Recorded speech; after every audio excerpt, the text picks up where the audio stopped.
نحمده ونصلي على رسوله الكريم اما بعد فاعوذ بالله من الشيطان الرجيم بسم الله الرحمن الرحيم لقد كان لكم في رسول الله اسوة حسنة صدق الله العظيم۔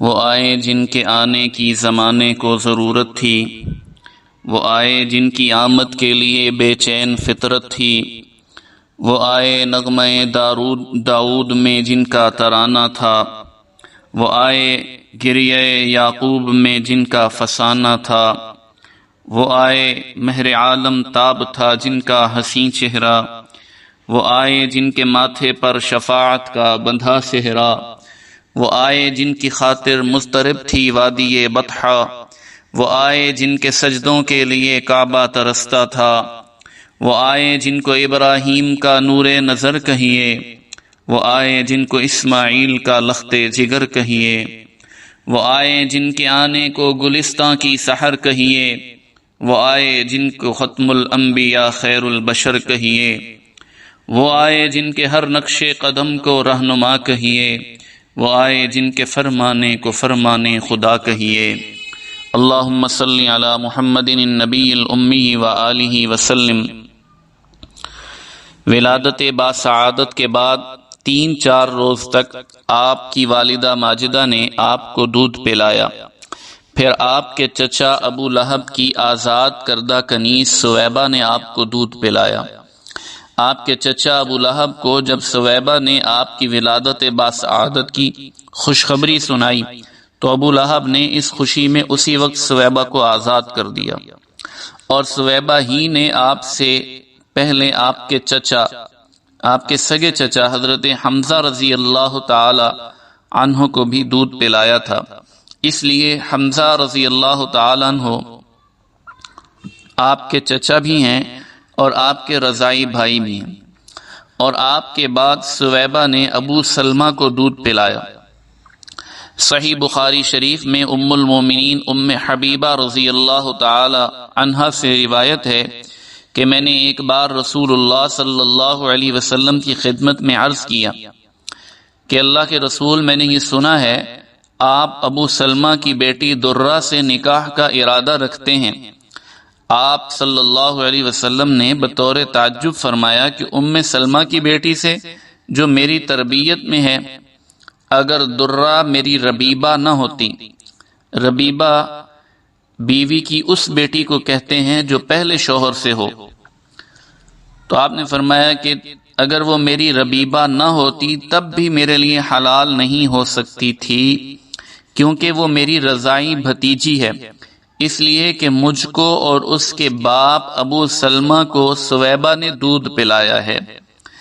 ابن عباس رضی اللہ عنہما سے روایت ہے کہ نبی اکرم صلی اللہ علیہ وسلم سے عرض کیا گیا کہ اگر آپ حضرت حمزہ کی بیٹی سے نکاح فرما لیں تو کیسا ہے؟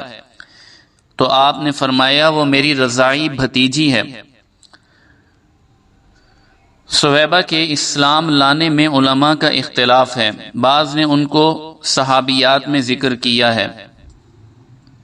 تو نبی اکرم صلی اللہ علیہ وسلم سویبہ کا بہت اکرام فرماتے تھے۔ حضرت خدیجہ رضی اللہ تعالی عنہ سے نکاح ہو جانے کے بعد سویبہ آپ کی خدمت میں حاضر ہوا کرتی تھی۔ ہجرت کے بعد بھی مدینہ منورہ سے آپ سویبہ کے لیے کچھ ہدیہ بھیجتے تھے۔ جب مکہ مکرمہ فتح ہوا تو آپ نے سویبہ اور ان کے بیٹے مسروح کے بارے میں دریافت کیا تو معلوم ہوا کہ ان دونوں کا انتقال ہو چکا ہے۔ پھر فرمایا کہ اس کے اقارب میں سے کوئی زندہ ہے تاکہ ان کے ساتھ کچھ سلوک اور احسان کیا جائے۔ معلوم ہوا کہ ان کے خویش و اقارب میں سے کوئی زندہ نہیں، اور ابو لہب جس نے سویبہ کو آزاد کیا تھا، اس کو مرنے کے بعد کسی نے خواب میں دیکھا کہ وہ نہایت بری حالت میں ہے۔ پوچھا کہ کیا حال ہے؟ تو ابو لہب نے کہا میں نے تمہارے بعد کوئی راحت نہیں دیکھی مگر صرف اتنی کہ سویبہ کو آزاد کرنے کی وجہ سے سرے انگشت کی مقدار میں پانی پلا دیا جاتا ہے، یعنی جس انگلی کے اشارے سے آزاد کیا تھا اسی قدر مجھ کو پانی مل جاتا ہے۔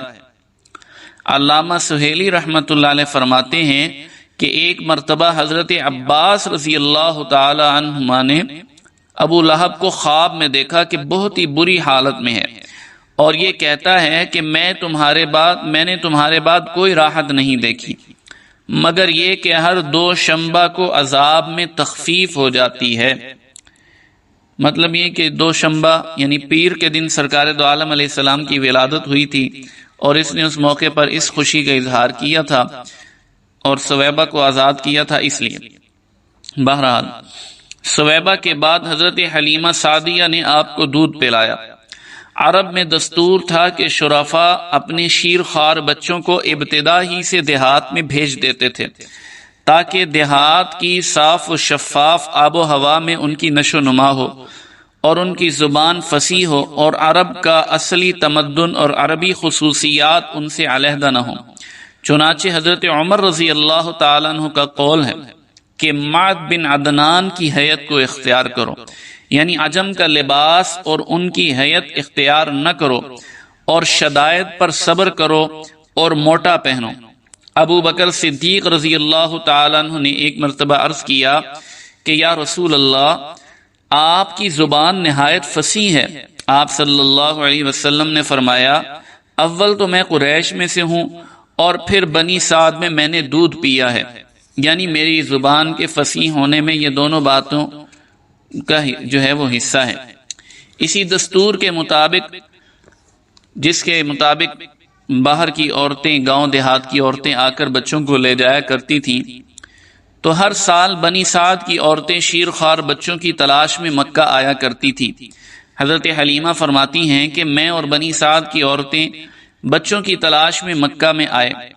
میرے ساتھ میرے شوہر اور ایک میرا دودھ پیتا بچہ تھا۔ سواری کے لیے ایک لاغر اور دبلی گدھی اور ایک اونٹنی جس کا حال یہ تھا کہ ایک قطرہ دودھ کا اس سے نہ نکلتا تھا کہ ہم بھوک پیاس کی وجہ سے رات بھر نہ سوتے، اور بچے کا حال یہ تھا کہ تمام شب بھوک کی وجہ سے روتا اور بلبلاتا اس لیے کہ میرے دودھ نہیں آتا تھا۔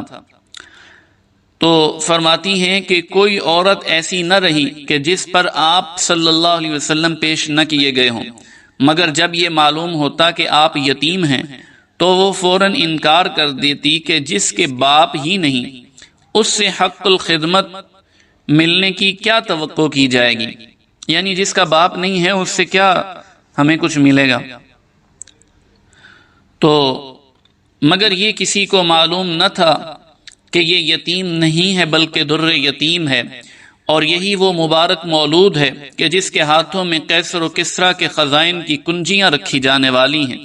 دنیا میں اگرچہ اس کا کوئی والی اور مربی اور حق الخدمت دینے والا نہیں، مگر وہ رب العالمین جس کے ہاتھ میں تمام زمین و آسمان کے بے شمار خزائن ہیں، وہ اس یتیم کا والی اور متولی ہے، اور اس کی پرورش اور تربیت کرنے والوں کو وہم و گمان سے زائد وہ حق الخدمت ادا کرنے والا ہے۔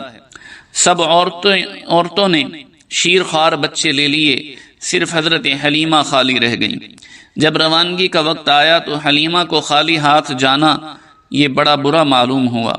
یکا یک ان کے غیب سے ان کے دل میں اس یتیم کو لینے کی نہایت تقاضا پیدا ہوا، اور انہوں نے اپنے شوہر سے جا کر کہا، خدا کی قسم میں ضرور اس یتیم کے پاس جاؤں گی اور ضرور اس کو لے کر آؤں گی۔ تو ان کے شوہر نے کہا، اگر تو ایسا کرے تو یقیناً کوئی حرج نہیں، امید ہے کہ اللہ جل شانہ اس کو ہمارے لیے خیر و برکت کا سبب بنائے۔ تو فرماتے ہیں برکت لغت میں خیر الہی کا نام ہے، یعنی اس خیر اور بھلائی کا نام ہے کہ جو براہ راست اللہ کی طرف سے نازل ہو اور اسباب ظاہری کو اس میں کوئی دخل نہ ہو۔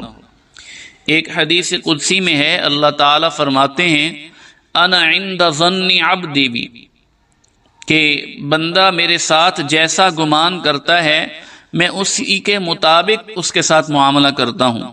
چنانچہ حلیمہ رضی اللہ تعالیٰ عنہ اسی برکت کی امید پر آپ کو لے آئیں۔ اللہ نے اسی امید کے مطابق ان پر برکتوں کا دروازہ کھول دیا۔ بنی سعد کی اور عورتوں نے مخلوق سے طمع باندھی اور حلیمہ نے خالق سے امید باندھی۔ حلیمہ کہتی ہیں کہ اس مولود مسعود کا گود میں لینا تھا کہ ہر طرف بہاریں نظر آنے لگی، اتنا دودھ آیا کہ آپ بھی سیراب ہو گئے اور آپ کا رضائی بھائی بھی سیر ہو گیا۔ اونٹنی کا دودھ دوہنے کے لیے اٹھے تو دیکھتے کیا ہیں کہ اس کے تھن دودھ سے بھرے ہوئے ہیں۔ سبحان اللہ۔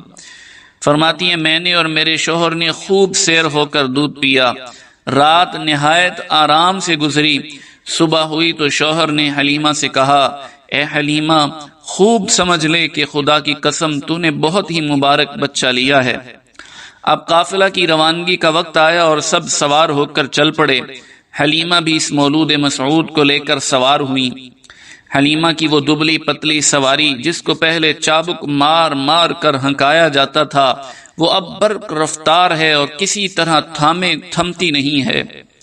اس وقت تو وہ ایک نبی کا مرکب بنی ہوئی تھی۔ ساتھ والی عورتوں نے پوچھا، اے حلیمہ کیا یہ وہی سواری ہے؟ عورتوں نے کہا کہ واللہ اس وقت تو اس کی شان ہی جدا ہے۔ تو حضرت حلیمہ فرماتی ہیں اسی طرح ہم بنی سعد میں پہنچے اور اس وقت بنی سعد کی زمین سے زیادہ کسی جگہ قحط نہیں تھا۔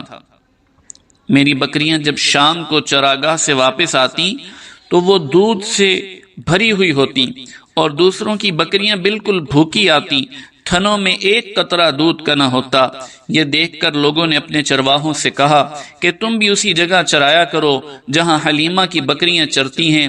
چنانچہ ایسا ہی کیا گیا، مگر پھر بھی یہی ہوا کہ شام کو حلیمہ کی بکریاں پیٹ بھری ہوئی دودھ سے لبریز آتی اور دوسری بکریاں بھوکی واپس آتی، تھنوں میں دودھ کا ایک قطرہ نہ ہوتا۔ حضرت حلیمہ سعدیہ کہتی ہیں اللہ تعالی ہم کو اسی طرح خیر و برکت دکھلاتا رہا اور ہم اللہ کی طرف سے اسی طرح خیر و برکت کا مشاہدہ کرتے رہے، اور اسی طرح جب 2 سال پورے ہو گئے تو میں نے آپ کا دودھ چھڑوا دیا۔ جب 2 سال پورے ہو گئے تو حلیمہ آپ کو لے کر مکہ آئی تاکہ حضرت آمنہ کی امانت ان کے حوالے کریں، مگر آپ کے وجود مسعود کی وجہ سے خداوند ذوالجلال نے جو برکتیں عطا کی تھیں اس وجہ سے حلیمہ نے حضرت آمنہ سے درخواست کی کہ اس در یتیم کو اور چند روز میرے پاس ہی رہنے دیجیے۔ اور ان دنوں میں مکہ میں ایک وبا بھی تھی۔ ادھر حضرت حلیمہ کا غیر معمولی اصرار اور حضرت آمنہ نے حضرت حلیمہ کی درخواست منظور کی اور آپ کو اپنے ہمراہ لے جانے کی اجازت دی۔ حلیمہ سعدیہ آپ کو لے کر بنی سعد واپس آ گئی۔ چند ماہ گزرنے کے بعد آپ بھی اپنے رضائی بھائیوں کے ساتھ جنگل میں بکریاں چرانے پھر جانے لگے، اور انہی دنوں میں شق صدر کا واقعہ پیش آیا۔ انشاءاللہ اس کی تفصیل ہم اگلے کلپ میں آپ کی خدمت میں پیش کریں گے۔ درود پاک انتہائی عقیدت و محبت کے ساتھ پڑھ لیجئے۔ اللہم صلی علی محمد النبی الامی وآلہ وسلم۔